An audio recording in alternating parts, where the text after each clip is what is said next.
بسم اللہ الرحمن الرحیم نحمدہ و نصلی علی رسولہ الکریم۔ ناظرین کرام، آپ دیکھ رہے ہیں پس منظر، میں ہوں آپ کا میزبان ساجد ورک۔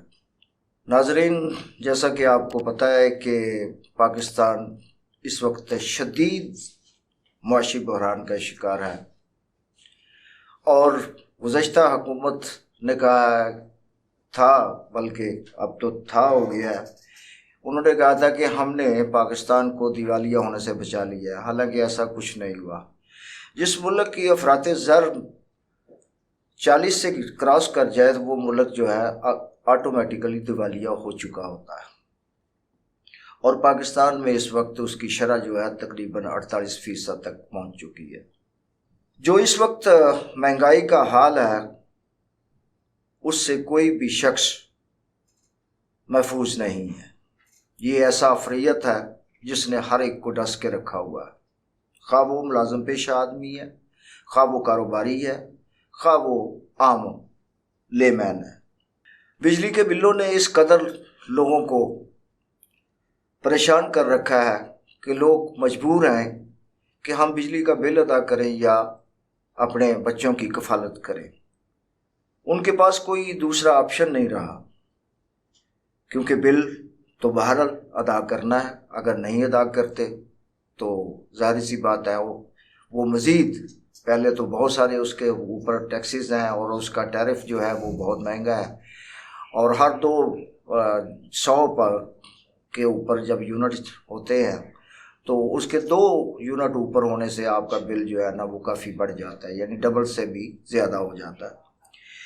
اب آئندہ ماہ ایک شدید مہنگائی کا طوفان آنے والا ہے۔ اس کی وجہ کیا ہے کہ بجلی کے نرخوں میں مزید اضافہ کر دیا گیا، 5 روپے 40 پیسے فی یونٹ۔ یہ وہ اضافہ ہے جو آپ کو گزشتہ 3 مہینوں کا جو ہے وہ ایڈجسٹمنٹ کی مد میں اگلے 3 مہینوں میں دینا ہوگا، اور ساتھ ہی ساتھ پیٹرولیم مصنوعات جو ہیں ان میں بھی اضافہ ہونے جا رہا ہے۔ کھاد کی قیمتوں میں آج کی اطلاع کے مطابق 1400 روپے کی جو بوری تھی وہ اس میں یکدم 1600 روپے کا اضافہ کر دیا گیا، یعنی کہ ڈبل سے بھی زیادہ اضافہ کر دیا ہے۔ روٹی کا یہ عالم ہے کہ کوئٹہ میں آج صبح میں خبریں سن رہا تھا تو کوئٹہ میں 30 روپے کی روٹی جو ہے وہ 60 روپے کی ہو گئی ہے، یعنی اس کی پرائس جو ہے وہ ڈبل ہو گئی ہے۔ اب آپ اندازہ کریں کہ وہ لوگ جو 2 روٹی کھائیں گے تو گویا اس کو 160 روپے پے کرنا پڑے گا، تب جا کے ان کا پیٹ جو ہے وہ بھرے گا۔ باقی لوازمات جو اس کے روٹی کے ساتھ ہوتے ہیں وہ الگ ہے۔ پیٹرولیم مصنوعات ایسی ہیں کہ جس کے اضافے کے ساتھ ساتھ ہر چیز میں اضافہ ہوتا ہے، سبزی گوشت میں اضافہ ہوتا ہے، دیگر اشیاء ضروریہ جو ہوتی ہیں، دالیں ہیں، چاول ہے، آٹا ہے، ان سب پہ اس کا امپیکٹ پڑتا ہے، اور وہ ساری چیزیں مہنگی ہوتی ہیں۔ لوگ اس کی وجہ سے شدید پریشان ہیں، جبکہ گیس کی قیمتوں میں بھی خاطر خواہ اضافہ کیا جا رہا ہے۔ نیپرا کی اطلاعات کے مطابق جو ہے ان تمام جو چیزیں ہیں، جو گیس ہے، بجلی ہے، ان سب میں یہ اضافہ جو ہے وقت کی مجبوری ہے۔ ان کا کہنا یہ ہے کہ چونکہ جو IMF سے معاہدہ کیا ہوا ہے اس کے مطابق جو ہے ہمیں یہ اضافہ کرنا ناگزیر ہے۔ دوسری طرف ڈالر کی قیمت آج جو ہے وہ تقریباً 306 روپے سے تجاوز کر چکی ہے۔ ساتھ ہی ساتھ IMF نے بھی پاکستان کو ایک دھمکی دی ہے کہ وہ ستمبر میں پاکستان کی تمام پالیسیوں کو ریوزٹ کریں گے، دیکھیں گے کہ آیا جو شرائط انہوں نے عائد کی تھی اس پہ امپلیمنٹیشن ہوئی ہے یا نہیں ہوئی، اور اگر نہیں ہوئی تو ان میں مزید نہ صرف اضافہ کیا جائے گا، ان کو امپلیمنٹ کروانے کی کوشش کی جائے گی، کیونکہ انہوں نے اس بات کا خدشہ ظاہر کیا ہے کہ پاکستان کو جو قرض دیتے وقت ہم نے شرائط طے کی تھیں اس شرائط پہ حکومت پاکستان پورا نہیں اتری اور وہ شرائط انہوں نے نہیں مانی۔ حالانکہ اگر دیکھا جائے تو تیل کی قیمتوں میں جہاں اضافہ ہو رہا ہے وہاں قوم کا اپنا تیل نکل چکا ہے۔ شاید آنے والے وقت میں اس تیل کی جو اس وقت انتہائی مہنگا ہے، شاید پاکستان کے عوام کو اس تیل کی ضرورت پیش نہ آئے، ان کو اپنا ہی تیل جو ہے جو ان کے اپنے جسم سے نکلے گا شاید وہی ان کا ایندھن بنے۔ تو IMF اگلے ماہ یعنی ستمبر میں وہ پاکستان کی پالیسیوں کو ریوزٹ کرے گی، اور ریوزٹ کے ساتھ ساتھ امکان ہے کہ پاکستان کے اندر مزید ٹیکسز کا بوجھ ڈالا جائے گا، اور وہ ٹیکس جو ہے ظاہر سی بات ہے وہ پاکستان کے عوام نے ادا کرنے ہیں، اور جب پاکستان کے عوام کو وہ ٹیکس ادا کرنے پڑیں گے تو گویا وہ ضروریات زندگی کی تمام اشیاء مہنگی ہوں گی۔ اسی طرح نگران وزیر اعظم گزشتہ روز انوار الحق کاکڑ کراچی میں موجود تھے، تو انہوں نے کچھ تاجران سے مخاطب ہوتے ہوئے اپنے میڈیا کانفرنس میں کہا کہ اس وقت ملک جو ہے شدید مالی بحران کا شکار ہے، تو تاجران کو آگے بڑھنا چاہیے۔ اور ان کی مسکراہٹ سے اندازہ یہ لگایا جا سکتا تھا کہ جس وقت وہ یہ بات کر رہے تھے، حالانکہ پاکستان کا تاجر پیشہ طبقہ جو ہے یا صنعت کار جو ہے وہ پہلے سے ہی شدید مشکلات کا شکار ہے۔ اس پہ میں متعدد پروگرام کر چکا ہوں۔ جہاں میں عوام کے مسائل کو ڈسکس کرتا ہوں وہاں میری کوشش ہوتی ہے کہ ہر اس طبقے کی نمائندگی کرنے کی کوشش کروں جو پاکستان کا حصہ ہے۔ اس میں ہماری اپنی برادری جس کو صحافی برادری کہا جاتا ہے وہ بھی شدید مشکلات کا شکار ہے۔ گزشتہ 2 سال سے خاص طور پہ، ویسے تو جب عمران خان کی حکومت تحریک انصاف کی آئی تھی اس وقت ہی صحافیوں پہ جو ہے وہ ایک قسم کا مطلب ہے خصوصی ایک بم گرایا گیا تھا کہ اداروں سے ڈاؤن سائزنگ کر دی گئی تھی، اور چند لوگ جو ہیں وہ مطلب اداروں میں صرف کام کر رہے تھے۔ آپ نے بہت ایکسپیرینس کیا ہوگا کہ جہاں 3 پروگرام کوئی ایک اینکر کیا کرتا تھا، اور آج اسی چینل پہ بیٹھے ہوئے ایک ہی اینکر جو ہے وہ 3 پروگرام کر رہا ہے، تو اندازہ کریں کہ وہ 2 اینکر جو ہیں وہ بے روزگار ہیں۔ تو اسی طرح تمام اداروں کا حال ہے۔ جہاں تک پرنٹ میڈیا کا تعلق ہے، پرنٹ میڈیا جو بالکل ختم ہو کے رہ گیا ہے۔ پرنٹ میڈیا ایک تو کاغذ بہت زیادہ مہنگا ہے، اس کی پرنٹنگ بہت مہنگی ہے، دوسرا یہ ہے کہ جدید ٹیکنالوجی کی وجہ سے پاکستان کے تمام اخبار جو اشاعتی ادارے ہیں ان میں ڈاؤن سائزنگ کر دی گئی ہے کہ ان کو ضرورت نہیں ہے۔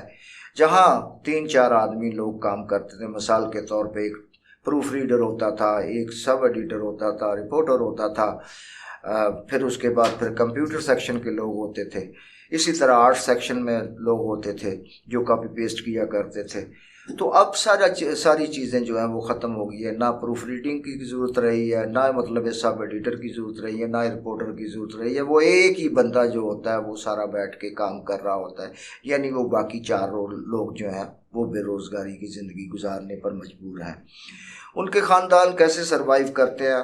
بہرحال اللہ رب العزت نے انسان سے وعدہ کیا، جب اس کو تخلیق کیا تھا تو اس سے رزق کا اللہ تعالیٰ نے ذمہ لیا تھا، وہ جس طرح بھی اس کو مل رہا ہے، لیکن عزت نفس جو ہے ہمارے حکمرانوں نے پاکستان کے عوام کی عزت نفس کو جس طرح مجروح کیا ہے، اور 76 سال سے جس طرح اس عوام کا خون نچوڑا جا رہا ہے، شاید ہی دنیا کے کسی ملک میں اس کی مثال ملتی ہو۔ ہم بلکہ ہماری آنے والی نسلیں جو ہیں ان کے لیے کوئی بھی ایسے مواقع نظر نہیں آ رہے کہ ہماری آنے والی نسلیں جو ہیں کوئی ہم سے بہتر زندگی گزار سکیں گی۔ ہم نے جیسی تیسی گزاری، اچھی گزاری یا بری گزاری، لیکن 76 سالوں میں جو بھی ہم نے دیکھا اس دوران یہی دیکھا کہ ہر دور میں ہر حکمران نے، خواہ وہ آمر ہو یا جمہوری ہو، میں تو پاکستان کے اندر سمجھتا ہوں کہ پاکستان کے اندر کبھی بھی جمہوریت نہیں رہی، خواہ وہ پاکستان پیپلز پارٹی کی حکومت رہی ہو، خواہ وہ مسلم لیگ کاف کی حکومت رہی ہو، خواہ وہ کوئی فوجی جرنیل رہا ہو، خواہ نواز لیگ کی حکومت رہی ہو، یا جنیجو حکومت رہی ہو، یا مطلب عمران خان کی حکومت رہی ہو، یہ کوئی بھی ایسی حکومت نہیں رہی جس نے حقیقی جمہوری ہونے کا کردار ادا کیا ہو۔ پاکستان کے اندر کبھی بھی خالص نہ تو جمہوریت آئی ہے اور نہ ہی کبھی خالص آمریت آئی ہے۔ پاکستان میں ہمیشہ جو بھی کام ہوتا رہا ہے وہ 2 نمبر ہوتا رہا ہے۔ 1 نمبر شاید ہمارے جو اپنا کاؤنٹنگ کا نظام ہے اس میں شاید 1 نمبر ہے ہی نہیں۔ تو میرا خیال ہے گنتی جو ہم 1 سے لے کے 100 تک کی جو کرتے ہیں اس میں شاید 1 نہیں ہے بلکہ 2 سے 100 تک کی گنتی ہوتی ہے۔ تو لہٰذا من حیث القوم بھی ہم کرپٹ ہو چکے ہیں۔ کرپشن کا مطلب یہ نہیں ہے کہ کسی سے رشوت لے کے جو ہے وہ کسی کا کام کیا جائے۔ ہر وہ کام کرپشن کی زد میں آتا ہے، بدعنوانی کی زد میں آتا ہے، بددیانتی کی زمرے میں آتا ہے، جس میں ہم اپنے فرائض میں غفلت کرتے ہیں۔ غفلت جو ہے، اپنے فرائض سے غفلت بہت بڑا جرم ہے۔ آپ ڈیوٹی کر رہے ہیں، ڈیوٹی کا نبی کریم صلی اللہ علیہ وآلہ وسلم کی حدیث مبارکہ ہے کہ اگر کسی شخص نے اپنے فرائض سے غفلت کی ہے، اس نے مقررہ وقت جو ادارے نے طے کیا ہوا ہے کہ اس نے اتنے گھنٹے ڈیوٹی کرنی ہے، اگر اس میں وہ بددیانتی کرتا ہے تو گویا جو اس دوران جو اس کی آمدن ہے وہ حلال نہیں کہلاتی۔ تو ہم چھوٹی چھوٹی باتوں میں جو ہے وہ ان چیزوں کے مرتکب ہوتے ہیں، جس سے ہماری عاقبت بھی خراب ہوتی ہے، ہماری دنیا بھی خراب ہوتی ہے، اور ہماری لوگوں کے سامنے نظر میں بھی ہم برے کہلائے جاتے ہیں۔ تو ان چیزوں سے ہمیں اوائڈ کرنا چاہیے۔